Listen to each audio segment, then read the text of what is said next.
بسم اللہ الرحمن الرحیم۔ امیر المومنین عمر بن خطاب رضی اللہ تعالی عنہ روایت فرماتے ہیں کہ رسول اللہ صلی اللہ علیہ وسلم نے فرمایا، اعمال کا دار و مدار نیتوں پر ہے، اور ہر شخص کے لیے وہی ہے جس کی اس نے نیت کی۔ جس کی ہجرت اللہ اور اس کے رسول صلی اللہ علیہ وسلم کی طرف ہوگی تو اس کی ہجرت اللہ اور اس کے رسول صلی اللہ علیہ وسلم کی طرف مانی جائے گی، اور جس کی ہجرت دنیا حاصل کرنے کے لیے یا کسی عورت سے نکاح کرنے کے لیے ہوگی تو اس کی ہجرت اسی مقصد کے لیے سمجھی جائے گی جس کی طرف اس نے ہجرت کی۔ یہ حدیث رسول اللہ صلی اللہ علیہ وسلم کی جامع کلمات میں سے ہے۔ امام شافعی رحمۃ اللہ علیہ فرماتے ہیں، اس حدیث سے فقہ کے 70 ابواب واضح ہوتے ہیں۔ نبی کریم صلی اللہ علیہ وسلم نے اس حدیث کے ذریعے حقائق جھٹلانے والوں، ناعاقبت اندیشوں اور ہیلہ سازوں کی ہیلہ سازی پر تا قیامت حجت قائم کر دی ہے۔ امام شوکانی رحمۃ اللہ علیہ فرماتے ہیں،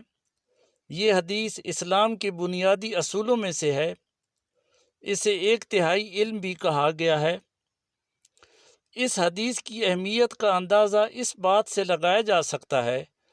کہ اکثر محدثین نے اس حدیث کو اپنی تصنیفات کے آغاز میں ذکر کیا ہے تاکہ طالب علم اپنی نیت درست کر لے۔ اس حدیث میں اقوال و اعمال سب داخل ہیں۔ جیسے نیک کام کرنا باعث ثواب ہے، اسی طرح برا کام ترک کرنا یا برائی سے بچنا بھی ایک عمل ہے،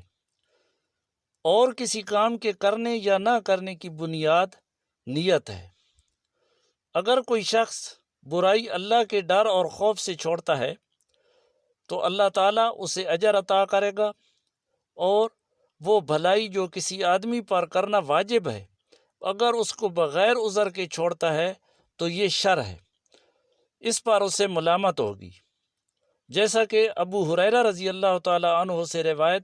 ہے کہ نبی کریم صلی اللہ علیہ وسلم نے فرمایا، اللہ تعالیٰ کا فرمان ہے، جب میرا بندہ برائی کا ارادہ کرے تو جب تک اس کو کر نہیں لیتا اس وقت تک اسے نہ لکھو، اور اگر وہ کر بیٹھے تو ایک برائی لکھو، اور اگر وہ میرے خوف سے برائی ترک کر دے تو اس کی جگہ نیکی لکھ دو، اور جب وہ نیکی کا ارادہ کرے اور نہ کر پائے تو ایک نیکی لکھ دو،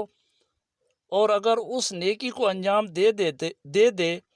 تو 10 گنا سے لے کر 700 گنا تک نیکی لکھ دو۔ ابو کبشہ رضی اللہ تعالی عنہ بیان فرماتے ہیں کہ دنیا میں 4 قسم کے لوگ ہیں۔ ایسا شخص جسے اللہ تعالیٰ نے مال اور علم کی دولت سے نوازا، وہ اپنے علم کے مطابق اللہ سے ڈرتا رہتا ہے، صلہ رحمی کرتا ہے، اور یہ جانتا ہے کہ اللہ کے لیے میرے مال میں دوسروں کا بھی حق ہے، یہ سب سے افضل منزلہ والا ہے۔ اور ایک دوسرا شخص جسے اللہ تعالیٰ نے صرف علم دیا اور دولت سے محروم رکھا، لیکن یہ شخص تمنا اور آرزو رکھتا ہے کہ اگر میرے پاس مال ہوتا تو میں بھی اس آدمی کی طرح خرچ کرتا، تو نیک نیتی کی وجہ سے دونوں اجر و ثواب میں برابر ہیں۔ تیسرا وہ شخص ہے جسے اللہ نے مال سے نوازا لیکن علم سے محروم رکھا۔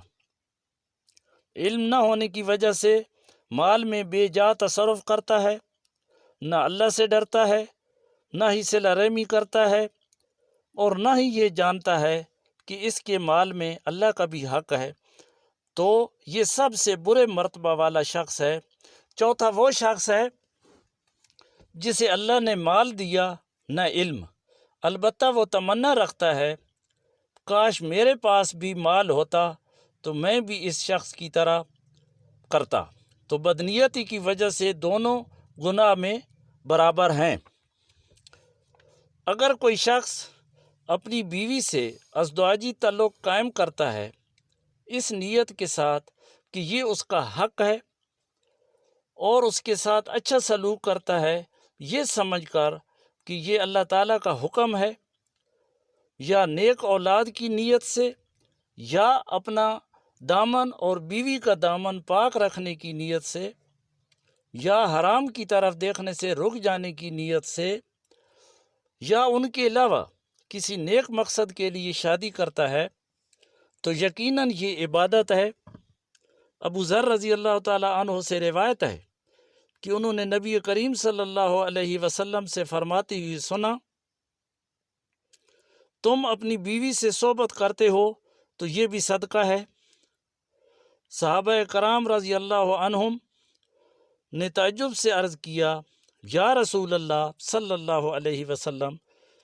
ایسا کیوں کار ہو سکتا ہے کہ ہم اپنی نفسانی خواہشات کو پورا کرتے ہیں اور ہمیں اس پر اجر ملے گا؟ اللہ کے رسول صلی اللہ علیہ وسلم نے فرمایا، ہاں، اس پر بھی اجر ملے گا، کیونکہ اگر تم اس کو کسی حرام طریقے سے استعمال کرتے تو کیا اس پر گناہ نہ ہوتا؟ اسی طرح جب حلال طریقے سے استعمال کرو گے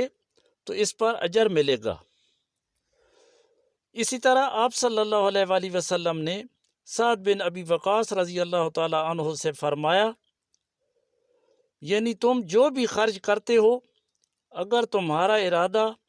اللہ تعالیٰ کی رضامندی حاصل کرنا ہے تو اللہ تعالیٰ اس کا بدلہ دے گا، یہاں تک کہ وہ لقمہ جو تم اپنی بیوی کے منہ میں رکھتے ہو